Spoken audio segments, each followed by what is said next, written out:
What are those people thinking? Nuclear hot seat. What have those boys been drinking? Nuclear hot seat. The corium is sinking. Our time to act is shrinking, but our activists are linking. Nuclear hot seat. It's the bomb. Nuclear Hot Seat, the weekly international news magazine keeping you up to date on all things anti-nuclear. My name is Libbe, HaLevy. I'm the producer and host, as well as a survivor of the nuclear accident at 3 Mile Island from just 1 mile away. So I know what can happen when the nuclear so-called experts get it wrong. This week, a special report from Dr. Helen Caldicott's Symposium on the Dynamics of Possible Nuclear Extinction, which was held this past weekend, February 28th and 1st, at the New York Academy of Medicine in Manhattan. There will be a rundown of speakers as well as side interviews with some of the presenters, activists, volunteers, and audience members who attended.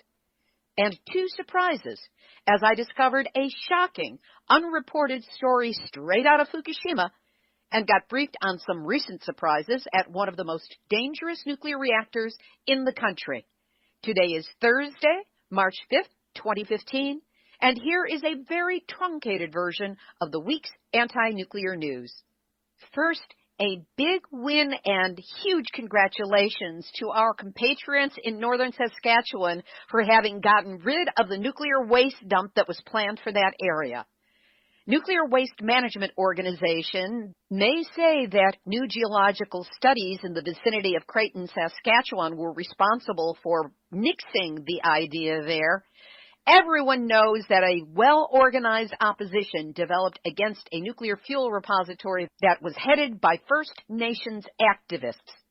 In addition to the Committee for Future Generations and the Coalition for a Clean Green Saskatchewan, our thanks and shout-out go to Susnige Nene, Candace Paul, and all of you who worked so hard for so long on this issue to protect the Earth.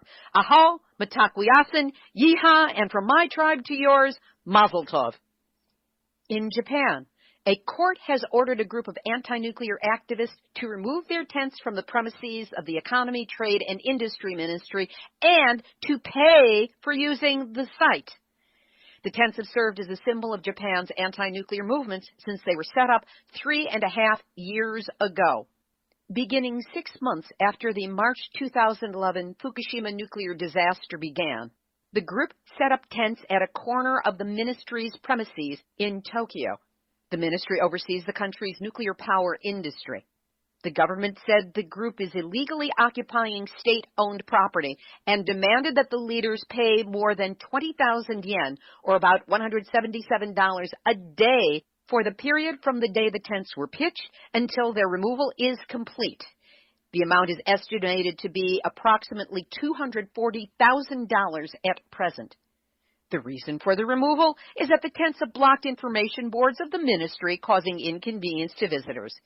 Nah, it's part of the run-up to the 2020 Radioactive Olympics in Tokyo, and everyone knows it. Nuclear hot seat, nuclear hot seat, nuclear hot seat, none that's a week.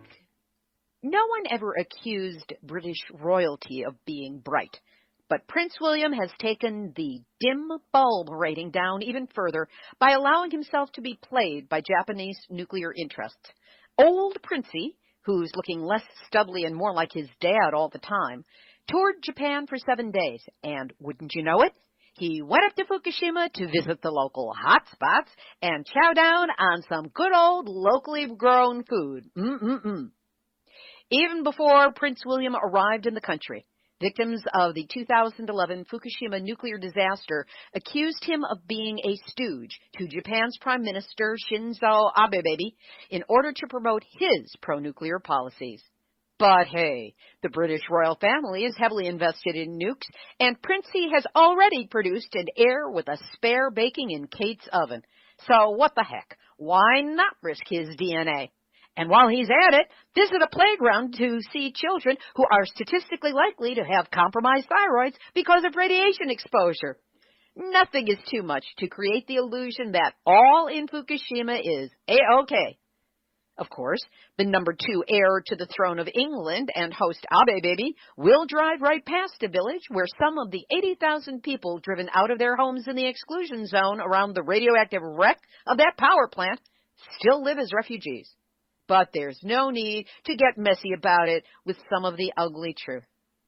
So, Will, while you're there, why don't you put it in order to buy some eco-cement, manufactured with Fukushima ash and good for making repairs on Buckingham Palace. It is rumored to glow in the dark for at least a half-life of 24,000 years, and that will make it brighter than you. And that's why you, Prince William, are this week's Nuclear Hot Seat, none that's out a week. And now, this week's special report. Dr. Helen Caldicott's Symposium on the Dynamics of Possible Nuclear Extinction was a massive event, bringing together 24 experts in various aspects of nuclear weaponry and the battle against it to share their expertise both with the attending audience and those who witnessed the program on live stream. The information proved staggering, perspective-shattering, and potentially life-changing in its power and clarity. The 2-day gathering, which took place February 28th and March 1st at the New York Academy of Medicine, was live-streamed, and the video recordings are now up at totalwebcasting.com/live/HCF, which stands for Helen Caldicott Foundation. We will, of course, have a link up on the website, nuclearhotseat.com, under this episode, number 183.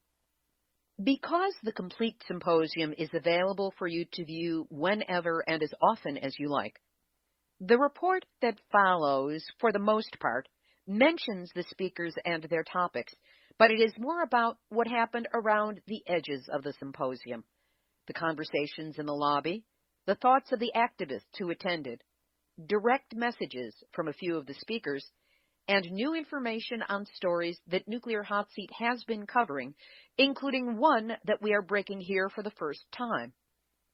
We'll start with the scoop, which is how the entire event started for me before I even got my seat or a cup of coffee. I never suspected what I would learn about graft and greed in Japan when I asked a volunteer where she came from and why she was at the symposium. Rachel Clark explains. My name is Rachel Clark. I'm an independent freelance interpreter. Since 2010 NPT Review Conference, I've been dealing with the nuclear issues. And recently, I've been following the issue what's happened in Fukushima, as well as military issues in Okinawa, Japan. And last year, I was given the opportunity to be the interpreter for Nago City Mayor from Okinawa when he visited New York and Washington, D.C. And through this experience, as well as my study since 2010, I came to the conclusion there's a very strong link between Fukushima and Okinawa. Now, let me explain why and how it happened. It's been a very big issue in Japan how to deal with the radioactive rubbles, as well as ever-mounting soil after decontamination efforts. You know, after precipitation, no matter how often they do decontamination, the irradiated soil has been mounting, almost like a pyramid of a blue big plastic bags. And those bags are supposed to last only, for 3 years or so. So earlier versions are already breaking down, and you can see the trees are coming from those bags. So what happened was the Japanese government spread the rubbles all over Japan to a huge incinerating facilities to have them incinerate. Then, after that, there's a company called JESCO. This is also a part of government-affiliated private companies. They are originally established in order to deal with the PCB. But at those facilities now, they are burning irradiated soil from affected area. By incinerating rubbles and irradiating soil, as well as the sludge from sewage, the radiation level goes as high as 20 times more. And, of course, the capacity gets smaller. And what do they do with the ash after incinerating them? Well, There's a company, the major cement companies called Taiheiyo, which means Pacific Cement, and Aso Cement. This Aso Cement, by the way, owned by Deputy Prime Minister Aso. And two more companies.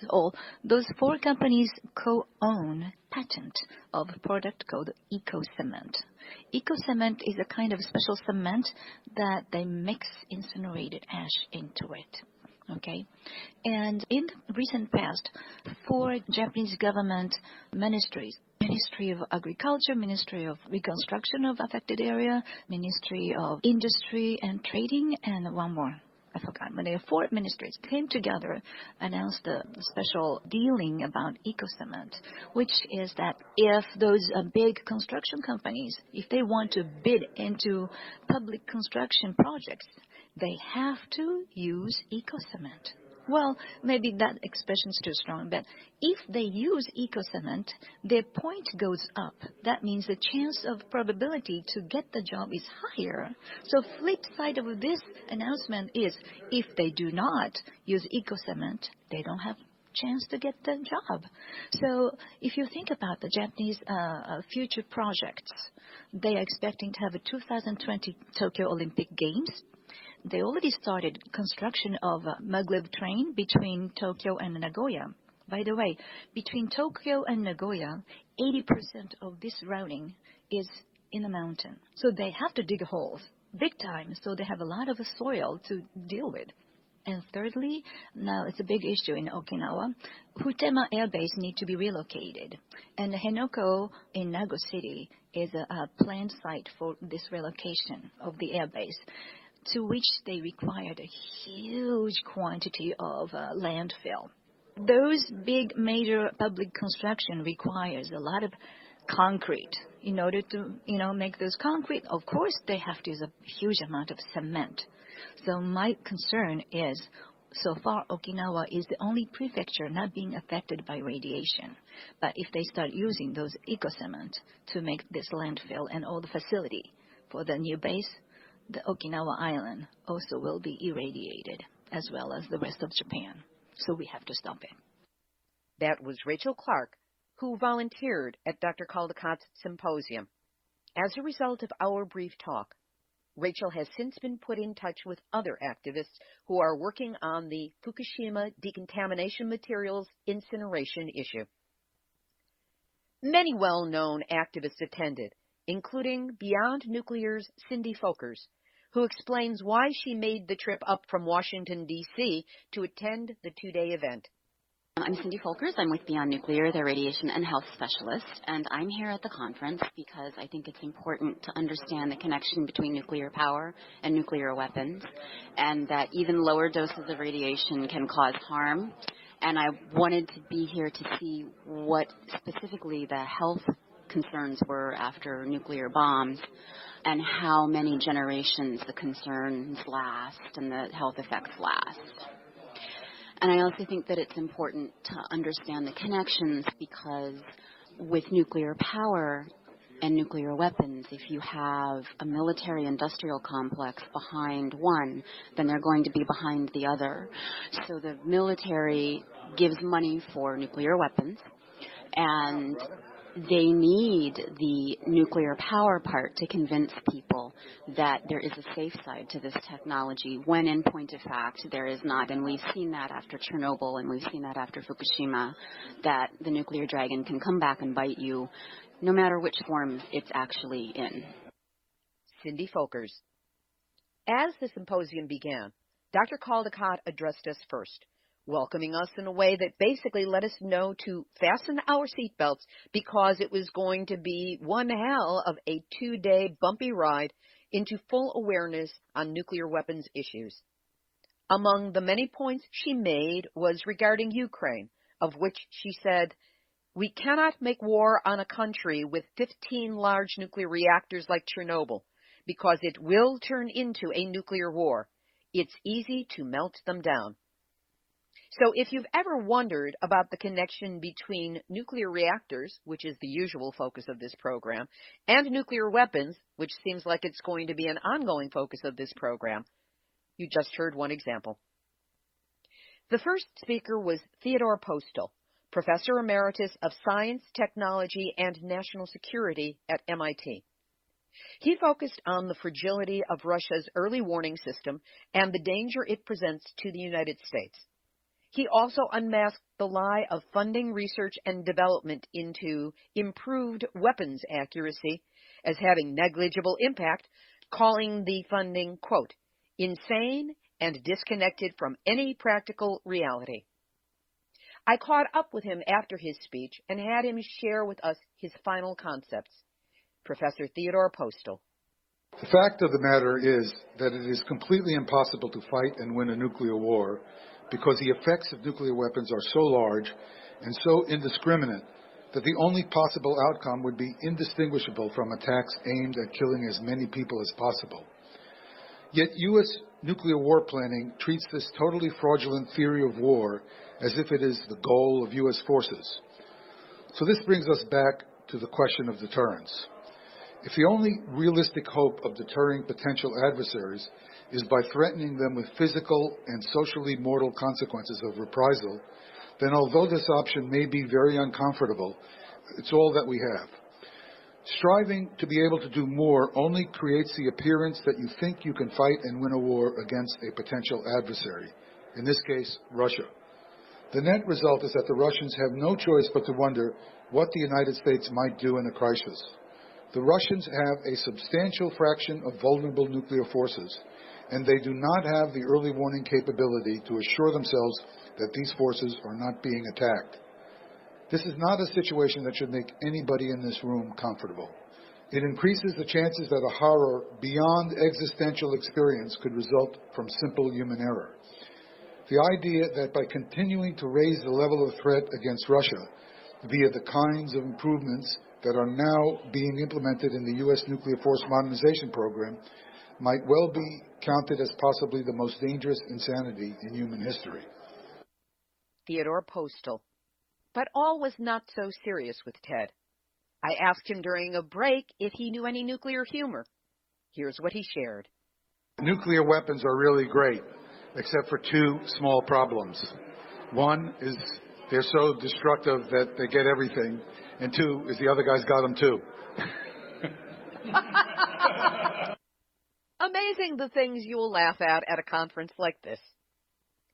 Max Tegmark is a professor of physics at MIT who specializes in artificial intelligence, and he made us aware that within 20 years it will be possible for computers to trigger a nuclear war without any human input. Whee! What fun! He did speak with some wit about problems with the hydrogen bomb, which he labeled a spectacular thermonuclear unpredictable population incineration device, or to use the acronym, STUPID. You've got to see the visuals that he uses during his talk to understand the full impact of that acronym. Then Alan Robach talked. Alan is one of the only major climate change scientists who will speak out about nuclear's potential impact on the biosphere. He is a distinguished professor of the Department of Environmental Sciences at Rutgers University, and his topic was Nuclear Famine and Nuclear Winter, Climatic Effects of Nuclear War, Catastrophic Threats to the Global Food Supply. While it is a very bad joke that the cure to global warming is nuclear winter, Robach explained exactly how bad that concept is, and in terms that you will not be able to forget. Despite the fact that this symposium was about weapons, the information pool in the room was extraordinary. I wish there could have been a means or a mechanism so that we could identify and find each other to have even more side conversations. But in one side conversation, I caught up with Diane Turco, who was down from Massachusetts for the event, and who has been an ongoing source to Nuclear Hotseat on the Pilgrim Nuclear Power Plant. She excitedly shared this latest story about that flawed, dangerous reactor. I'm Diane Turco. I live in Harwich, Massachusetts on lovely Cape Cod, and I am with Cape Downwinders. I'm here because Dr. Caldicott has been just such a powerful influence around the world and has really educated us all on the dangers of nuclear weapons and nuclear power. And she's come to the Cape quite a few times to support our efforts to get Pilgrim Nuclear Power Reactor closed. Pilgrim is right on Cape Cod Bay, and it's in its 42nd year of operation. I understand that just recently you actually were able to close Pilgrim. Talk to me about that. We know that from a recent NRC report that Pilgrim has not implemented its corrective action plan from 2013 when it was one of the worst operating reactors in the country. And for a whole year, the NRC increased their oversight on Pilgrim. Well, guess what? We had a winter storm on January 27th of this year. And before that storm, a whole coalition of groups said, shut it down. There's going to be a scram, just like in 2013, and that's exactly what happened. Entergy continued to operate the reactor throughout that storm, and there was an emergency scram, which entailed failure of backup emergency equipment. We knew that was going to happen. This Pilgrim nuclear reactor, operated by Entergy Corporation, is failing infrastructure, and it's documented by the NRC. So it was closed for a whole week. The NRC sent a special inspection team down. That's a serious issue when the NRC immediately sends an inspection team down. So it went back online a week later, and a subsequent storm was coming the next weekend. And so we said again, shut it down. Well, we had said keep it shut. We made a plea, keep it shut when it was shut after the first storm. Well, they restarted for a few days. A new storm came up. And Entergy decided to, quote, voluntarily shut down the reactor. But what we see this as an indication that Entergy Corporation knows that Pilgrim Nuclear Power Reactor on Cape Cod Bay will not survive a storm. It will scram, and that's an imminent threat to all of us. It can scram any time without a storm. And I understand that it has not restarted since that storm.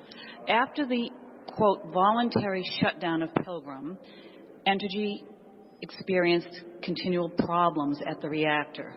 What happened, there were main condenser tube leaks, there was an electrical breaker problem, and a power supply problem.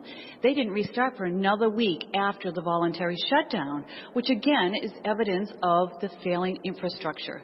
So we have Pilgrim Nuclear Power, which is a failed design with failing infrastructure, regulated by a failing Nuclear Regulatory Commission because it's not protecting the public. It needs to be kept shut. So we asked David Lockbaum from the Union of Concerned Scientists, what does this all mean? The NRC said, well, there were no safety pieces of equipment involved in this latest problem.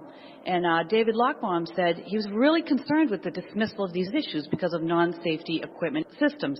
He said, and this is quote, the March 1979 meltdown of 3 Mile Island Unit 2 reactor was triggered by the failure of non-safety related components.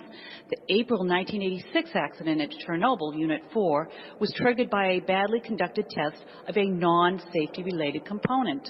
When a non-safety related component caused 2 of the worst nuclear plant accidents in recorded history, it's hard to dismiss non-safety related component problems so cavalierly. So the NRC is saying, don't worry, it was non-safety related equipment problems, when in fact, those were the initiators of 2 of the worst nuclear accidents the world has seen. Is it in operation now? It's a crime against humanity that is operating right on Cape Cod Bay today, yes. Diane Turco of Cape Cod Downwinders. The morning sessions resumed with Stephen Starr, an associate of the Nuclear Age Peace Foundation and former board member and senior scientist for Physicians for Social Responsibility. Despite a bad cold, he spoke movingly with great clarity on nuclear war, an unrecognized mass extinction event waiting to happen. He shared with us the difficulty of making these issues known, as nothing is taught in public schools about nuclear, and most people have no awareness of the genuine dangers involved with the use of these weapons. Afterwards, I asked him what any of us can do. When you said at the end that I think we can change things, I was wondering if you could say a thought or two about how we might be able to get started on that. What could be done within the community or in an organizing sense or as a focal sense to start dismantling the military-industrial complex? I think people need to be aware that, like Bruce was saying, that military hardware is our primary industrial product right now. We've lost our industrial base. We don't make the basic things that we used to. And so when we make weapons for most of our livings, or it's such a big percentage, I think that that drives a lot of the war process. We've had a war every year in the 21st century, and people are almost desensitized to it. Mm-hmm. It's not really newsworthy anymore. They hire mercenary armies to fight it too, so we don't have the draft. But I think people need, first of all, to get more in touch with the fact that we're fighting wars, that we need to stop this. We don't need any more wars. We need to resist. For example, the idea that we should start sending billions of dollars of weapons to Ukraine. And that's particularly important because, Russia's involved. So that touches on what's going on today, because Russia is not, as some people, even President Obama, would call them a regional power. If you've got 8,000 nuclear weapons, you're not a regional power. Think locally, first you got to talk to people. You got to get a little bit organized. You got to establish some kind of communication, because you can't just do this by yourself. So it's a good idea to join an organization if you can identify one that may be regional or national, and then set up a chapter where you live and get people and go into their houses and do presentations. Go to alternative sources on the internet and make posts. But you have to educate yourself. That's one of the problems, is like I talked about today. We have no educational process in the United States about nuclear weapons. It's not taught in public schools. So when I try to give a talk, I have a hell of a time, just because I got to spend 15 or 20 minutes explaining the very basic facts before I can, people have to understand that weapons exist. It's hard to give a presentation like this and I have people go, oh God, why even bother? But I don't think that should be the case. I want people to at least understand that they are personally threatened by this. It's important for them to take some kind of action. And the action can be anything that they're inspired by, really, because you do, find somebody you can connect with, whether it's an organization or take some activity, a little bit of time. Mm-hmm. Because if you don't do something, there's got to be a moment in your life sometimes where you think, yeah, I got to do something about this. I was hoping that maybe somebody listening to my talk today might think, God, I got to do something. Well, if there was a simple path, then it would be obvious to everybody what it was to take. I do think, maybe I'm naive, but it's like the Mr. Smith goes to Washington thing, where I still believe that Americans here are basically good people. And we've been brought up with these democratic ideals and the value in the individual and life. Well, we have to apply that to what's going on. We can't just think we're the indispensable people and nobody else counts, and we can fight wars everywhere. But mostly, nuclear weapons, that may be the tip of the iceberg, but it is the one thing that can kill us in just a matter of an hour or so. So I recommend people get involved in some aspect of this to try to do something. Stephen Starr. Before the symposium, I was unaware of the next speaker, Bruce Gagnon, but he became a real hero of mine when I learned how he embodies the 60s ideal of living a simple life surrounded by nature and doing good work for people and the planet. He is not only a highly effective activist against nuclear weapons, he lives a modest, close-to-the-land life in the woods in Maine, where he heads up the Global Network Against Weapons and Nuclear Power in Space. Bruce scaled his presentation on the militarization of space nuclear war so that you didn't have to be a scientist or a policy wonk to understand exactly what he was saying and what we face. He did say that countries like the United States are addicted to military spending, tracing this wrong-minded use of tax dollars back to the Civil War and Crazy Horse, which is where the disinformation and propaganda all began. We will have Bruce Gagnon on an upcoming Nuclear Hot Seat to discuss this subject in depth, but here's what he had to say to listeners after he spoke from the stage. I think the most important thing is to take back our own minds, what I call decolonize our minds. That's where we have to start, because our minds have been filled with garbage for our whole lives by the corporate media, by the school system, and everything else. So that's the first process, because you can't really move into any kind of action. You can't really have a plan to change anything until you really know in your heart what the truth is. And the truth is so clouded by all the the indoctrination and mind washing that we get. So I think that's the most important thing, is to begin to decolonize your own mind and take back your own truth. And then you have to follow your heart. You know, the Native Americans said, don't be afraid. Dive into the river, let the current take you where it will. And I think that's really the answer. It's that simple. It's just trust your heart, follow your heart, follow your calling that leads you to whatever particular issue it may be, and then give it everything you have. And then in the end, you have to let go of the results, because none of us are all so powerful that we can change the world on our own. But if we each do our bit, if we each do what we can do, when you add all that up, it's one hell of a magical formula around the world of action, and things can begin to move. And so if we just really are strongly determined about doing what we can do, doing what we feel passionate about, then that really is a huge contribution to global activity. Bruce Gagnon. Bill Hartung of the Center for International Policy broke down the inordinate power and pathology dynamics of the U.S. military-industrial complex, and then, quite thankfully, we took a break. That's when I caught up with Alice Slater of the New Age Peace Foundation, who had this to share, including an effective new campaign on how to start pulling the plug on nuclear weapons. Well, we're in a crisis. We're in a turning point in the world. I mean, we're starting World War III with Russia over Ukraine, and Helen Caldicott is wonderful to come and start organizing for us to be thinking about the next steps. And I think the speakers are wonderful that she had. Some of them had some very interesting perspectives. I love the guy that spoke on artificial intelligence and his stupid project, you know, and I was very pleased to hear the doctor who talked about nuclear winter explain about I Can Abolish Nuclear Weapons, which is a fabulous new campaign where they're saying forget about the nuclear weapon states, we're going to start without them and get a treaty to say nuclear weapons should be banned, just like we banned chemical weapons and biological weapons. And we haven't done that for nuclear weapons. We banned landmines. And there's no speaking about it in the United States right now. So I'm glad that this is going to be kind of a launch, and you'll be hearing from other speakers about icanw.org.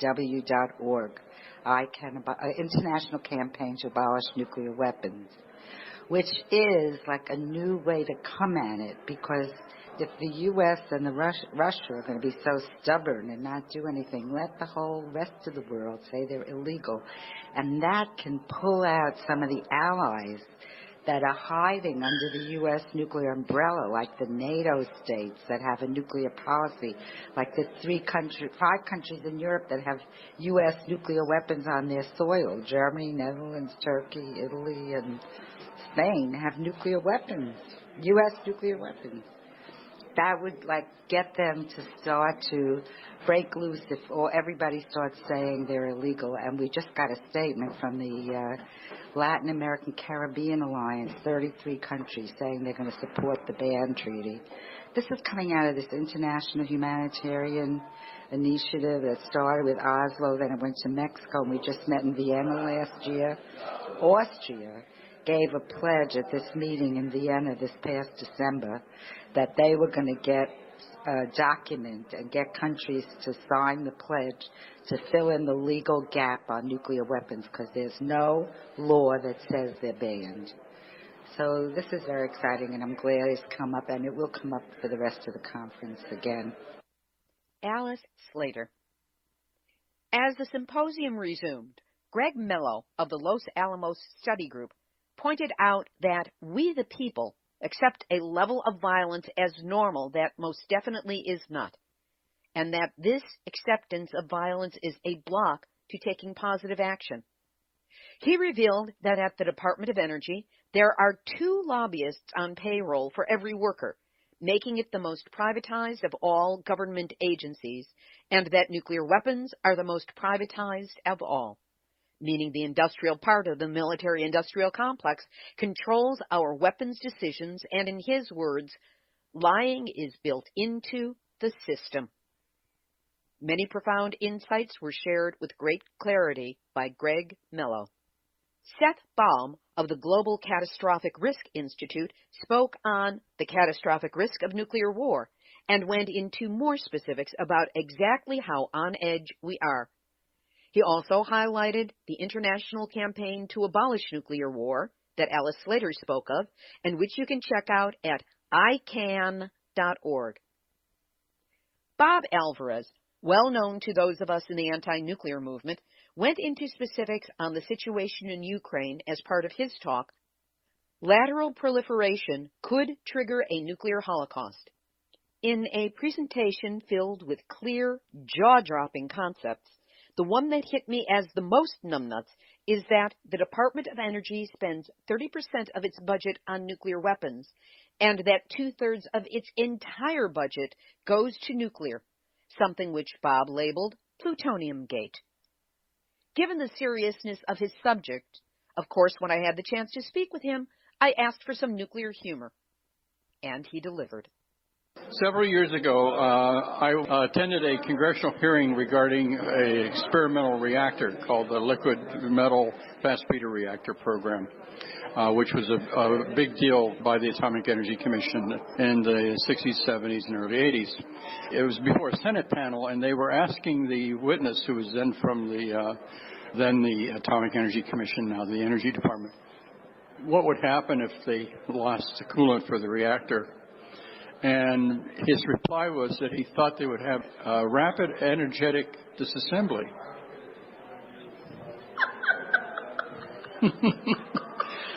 And that it didn't pass the laugh test with the senators. He said, "You mean to say explosion?" And he said, "Well, it would be more like a rapid, quite high energy disassembly. These are different concepts." The languaging trolls. Bob Alvarez.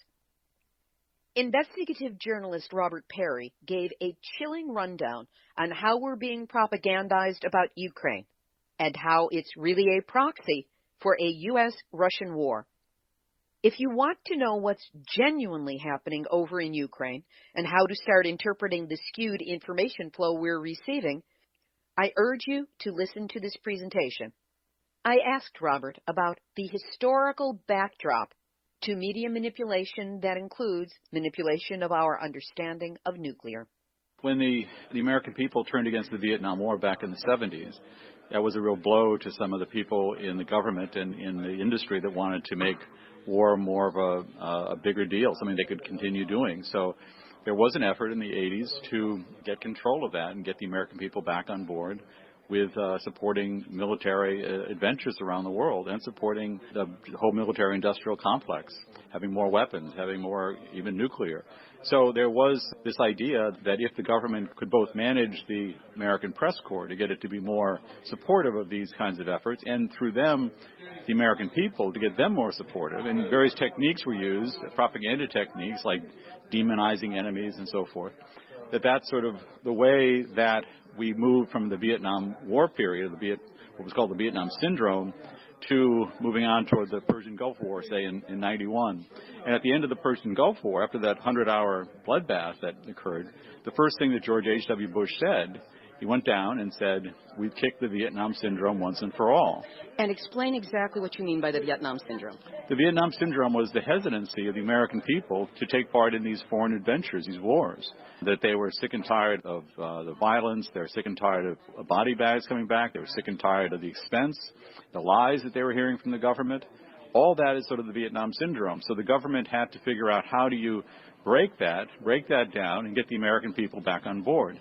And by 91, with the excitement about the Persian Gulf War, which was seen as a quick, easy conflict, although it has had repercussions that have been quite deadly going forward, but then it was considered a very neat, clean victory. Very few Americans died. A lot of Iraqis died.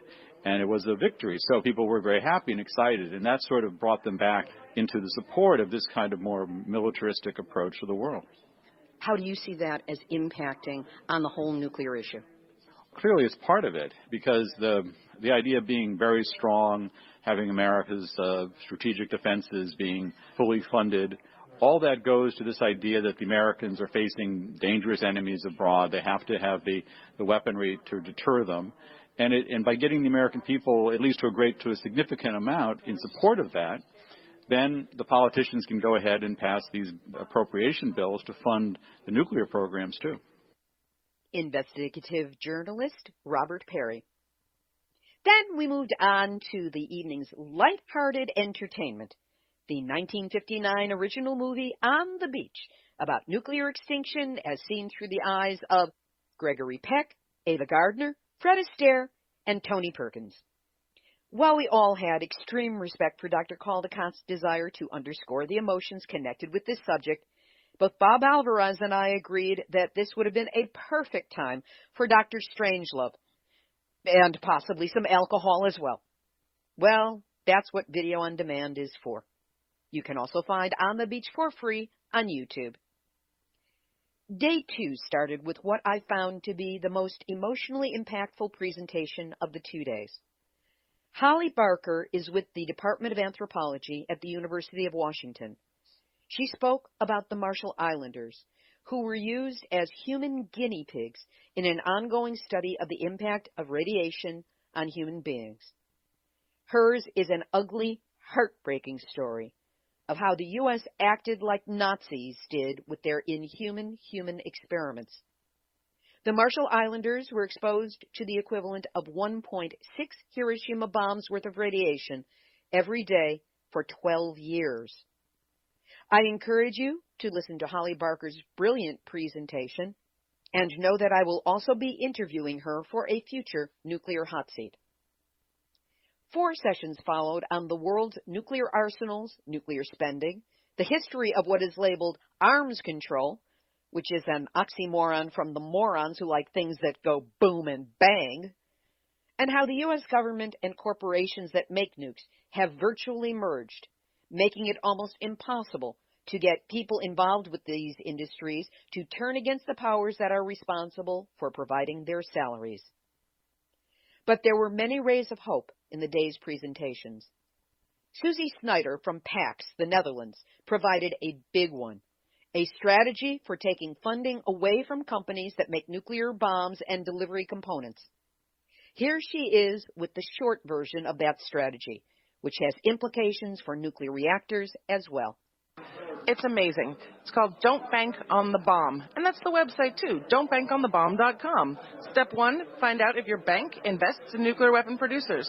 Step 2, contact your bank. Tell them you don't want them to. Step 3, tell the world what the bank says. And if they don't get rid of investments, go public, because no bank wants to look like a bad guy. It takes 1 or 2 people only to make a huge difference.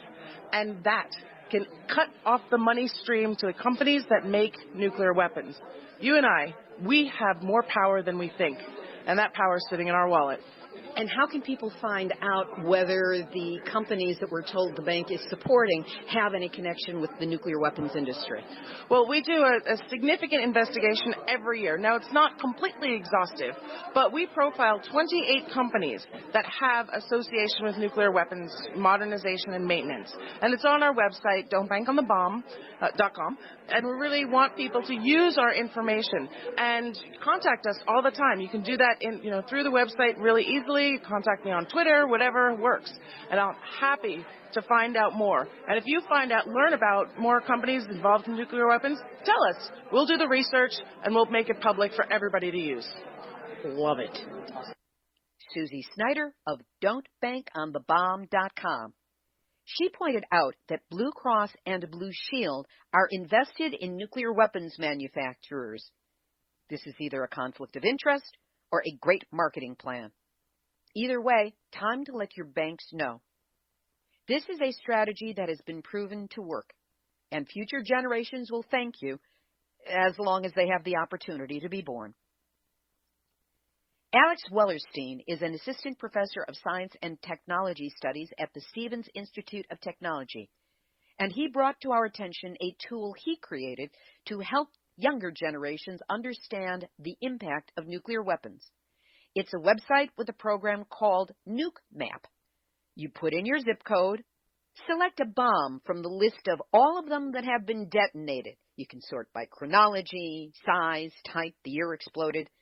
You push a button, et voila! You get to see what a nuclear blast over your home would look like. No, really look like a mushroom cloud.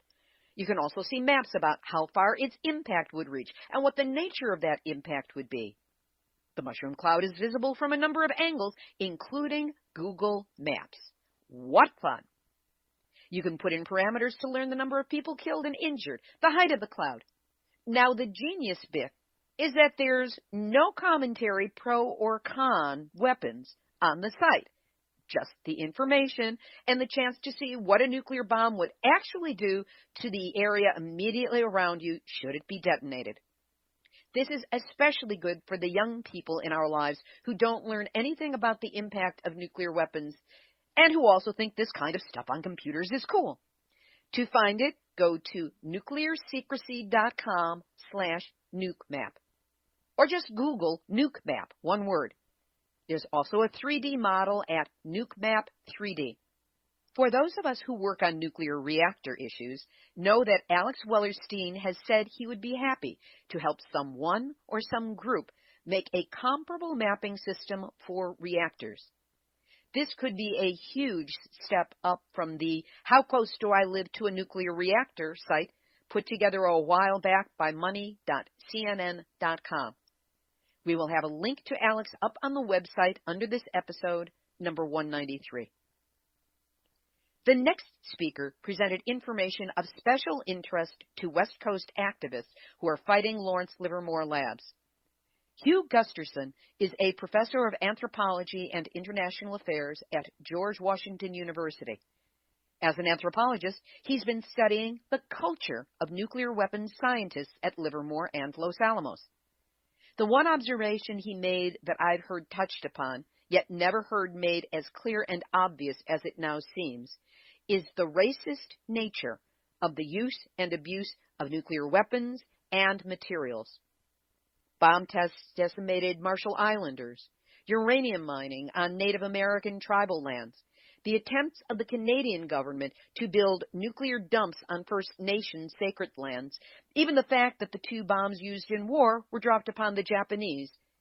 It does appear to be a pattern, perhaps an unconscious one, but there, or a set of assumptions as to who is seen as expendable. Listen to Hugh Gusterson's full talk to get the impact of his points, as well as a psychological examination of what goes into the creation of a good nuke weapons researcher. There followed the conference's 2 headline heavy hitters, award-winning investigative journalist Robert Scheer and Noam Chomsky, best described as a national treasure, who is a philosopher, logician, and the father of linguistics. The 2 sounded the gravest alarms of the conference on what they called the madness and pathology of the nuclear powers and those who have their finger on the button. I am not going to attempt to summarize these 2 titans, just urge you to listen for yourself. After our final break, and trust me, by then most of us were pretty nuked out, we did hear of possibility and hope from the 3 final speakers.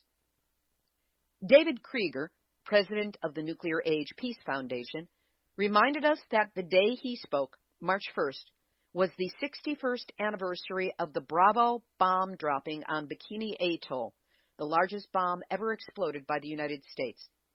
He told us about the lawsuit brought by the Marshall Islanders, a nation of only 70,000 people, against the 9 nuclear nations, the U.S., Russia, China, Britain, France, Israel, India, Pakistan, and North Korea. The Marshall Islands is the only country to have taken action in this way, not asking for compensation for the heinous treatment they received at the hands of the United States nuclear policy, but for the International Court of Justice to force the nuclear nations to abide by the Non-Proliferation Treaty, the NPT. Again, the thought of the bravery of these much-abused people moved me deeply, and there is a petition you can sign in support of their case at nuclearzero.org. Tim Wright of ICAN.org, the international campaign to abolish nuclear weapons that has been mentioned several times during this program, spelled out the activities of this young, energetic group, which has been working to get all non-nuclear nations together to force the nuclear bomb-capable nations to reduce their arsenals. In only 3 years, ICAN has over 140 nations signing on to their agreement, and they are still working to land more. This young Australian's energy and conviction conveyed a tremendous amount of hope for the future of the nuclear abolition movement, which led us back to where all roads for this amazing event began, Dr. Helen Caldicott. She has always maintained that nuclear is not a political issue, but a medical one. Her closing comments were entitled, "Where There's Life, There's Hope," and she brought us all in for a landing. Here is Dr. Caldicott in the final moments of her talk. The only person you can change is yourself. You can influence nobody else, but you can change yourself. You can educate yourself, and you've been well educated these last 2 days. Go through the grief, if you have it, of shock and disbelief, which I'm sure some of you are feeling, and grief and depression. Let yourself be depressed. Let yourself go through the feeling, because the next phase is anger. And anger, when focused in a white-hot beam, is extraordinarily important. That's why we have an adrenal medulla that pumps out adrenaline when we're chased by a bull. It's fight or flight. And we can use our anger, which gives us tremendous power, to do the right thing. And if a door is closed in front of you, you go in the back door. You always go to the top. I used to go and see Tip O'Neill on the house floor. So what I'm saying is, if you change and go through grief, and you'll know what to do. You know, there are people who are publishers, who are writers, and all sorts of things. You've got special talents. You will know what to do. And if you speak your truth and you do what you are impelled to do, you will become a leader, because people like that. So often people say, "You're so courageous." I'm not courageous. I'm just a doctor telling the truth. Doctors have to tell the truth, which is very unpleasant often to their patients, and help them through their grief. So I'm not courageous at all. There's a sense of conformity in this society. Everyone has straight teeth.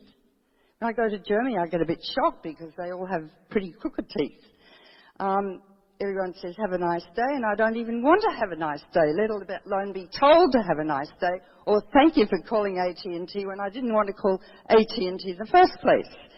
So conformity is death, eccentricity is life, and the spice of a society. And you can become an eccentric by becoming who you really are and what you were born to do. We were born, this generation, we were born to save the creation that's taken billions and billions and billions and billions of years to evolve. That's why we're here. You can be as powerful as the most powerful person who ever lived. And I've kind of done that. If I can do it, I'm an alien, a woman, just a doctor. You can do it too. So there are enough people right here, or who are listening, if they decide within their own soul and go through the stages I've just described, we'll save the planet. And fundamentally it boils down to love.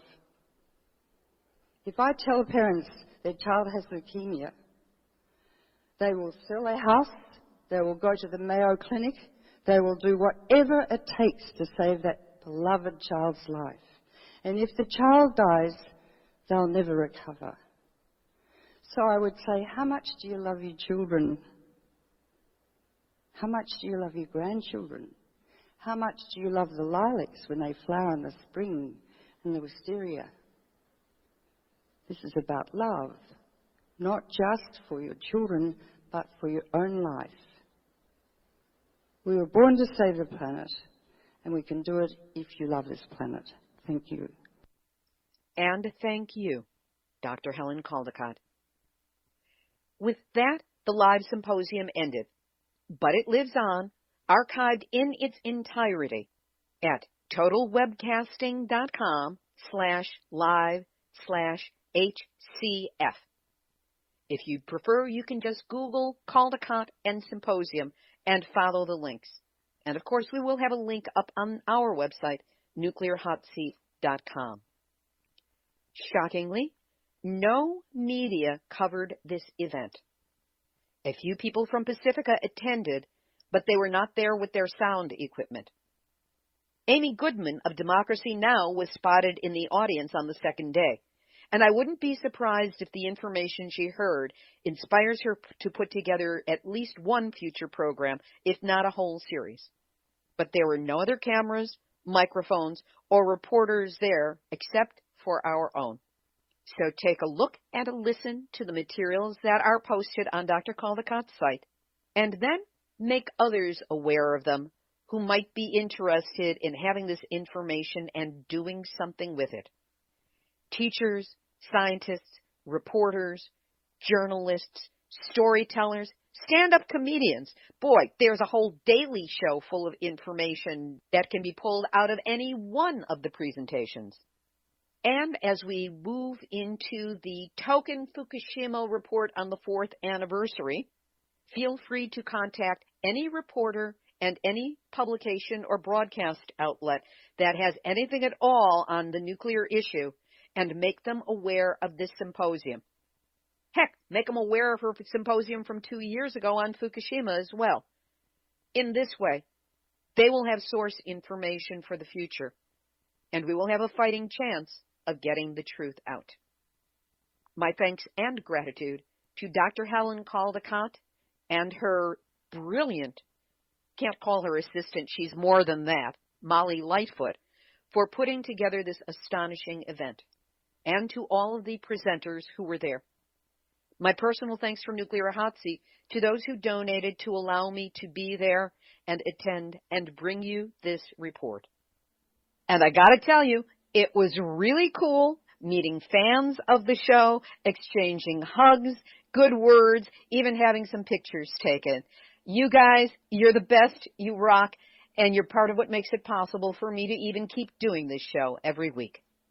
And while I was in New York, I made it into The Daily Show with Jon Stewart.